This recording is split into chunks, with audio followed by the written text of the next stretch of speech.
கந்தா கடம்பா திருமுருகையா சிவகார்த்திகேயா மால்மருகா செந்தமிழில் திருப்புகழ் பாடி நின்றால் மனம் மிஞ்சிடும் இன்பம் விளையுதையா. சிரகிரி வேலவனை காண்கையிலே விழிவோரம் கண்ணீர் பெருகிடுமே. கந்த சஷ்டி கவச்சம் போதுவோர்க்கு கந்தன் கருணை என்றும் துணை வருமே. பங்குனி உத்திர நாளினிலே உனை நினைந்தே காவடி சுமந்து வந்தோம்.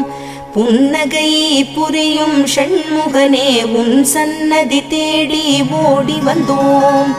உன் பதம் பணிவது என் தவமே, என் மனதில் நிறைந்திடும் உன் முகமே.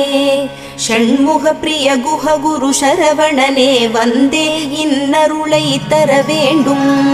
தென்பழனி மலையில் ஆண்டி முகம் சென்னிமலை